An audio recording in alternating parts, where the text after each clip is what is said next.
Daniel, chapitre 8. La 3e année du règne du roi Belshazzar, moi, Daniel, j'eus une vision, outre celle que j'avais eue précédemment.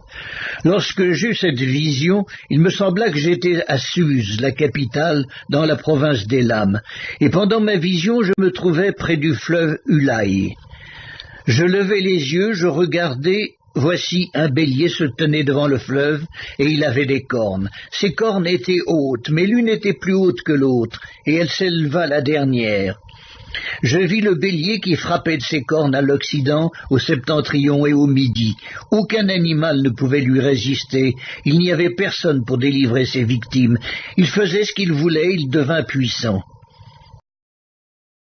Comme je regardais attentivement, voici un bouc venait de l'Occident et parcourait toute la terre à sa surface sans la toucher.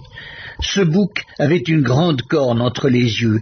Il arriva jusqu'au bélier qui avait des cornes et que j'avais vu se tenant devant le fleuve, et il courut sur lui dans toute sa fureur. Je le vis qui s'approchait du bélier et s'irritait contre lui. Il frappa le bélier et lui brisa les 2 cornes, sans que le bélier eût la force de lui résister. Il le jeta par terre, le foula, il n'y eut personne pour délivrer le bélier. Le bouc devint très puissant, mais lorsqu'il fut puissant, sa grande corne se brisa. 4 grandes cornes s'élevèrent pour la remplacer aux 4 vents des cieux. De l'une d'elles sortit une petite corne qui s'agrandit beaucoup vers le Midi, vers l'Orient et vers le plus beau des pays. Elle s'éleva jusqu'à l'armée des cieux, elle fit tomber à terre une partie de cette armée et des étoiles, et elle les foula. Elle s'éleva jusqu'au chef de l'armée, lui enleva le sacrifice perpétuel et renversa le lieu de son sanctuaire. L'armée fut livrée avec le sacrifice perpétuel à cause du péché. La corne jeta la vérité par terre et réussit dans ses entreprises. J'entendis parler un saint, et un autre saint dit à celui qui parlait: pendant combien de temps s'accomplira la vision sur le sacrifice perpétuel et sur le péché dévastateur? Jusqu'à quand le sanctuaire et l'armée seront-ils foulés?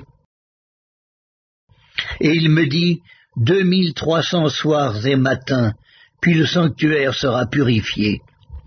Tandis que moi, Daniel, j'avais cette vision et que je cherchais à la comprendre, voici quelqu'un qui avait l'apparence d'un homme se tenait devant moi, et j'entendis la voix d'un homme au milieu de l'Ulaï.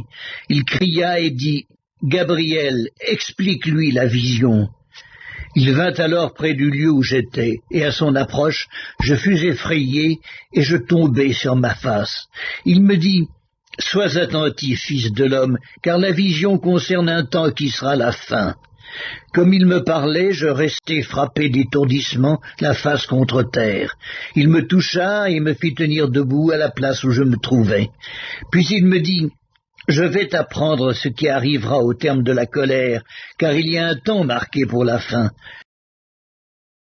Le bélier que tu as vu et qui avait des cornes, ce sont les rois des Mèdes et des Perses. Le bouc, c'est le roi de Javan. La grande corne entre ses yeux, c'est le premier roi. Les 4 cornes qui sont élevées pour remplacer cette corne brisée, ce sont 4 royaumes qui s'élèveront de cette nation, mais qui n'auront pas autant de force. À la fin de leur domination, lorsque les pécheurs seront consumés, il s'élèvera un roi impudent et artificieux.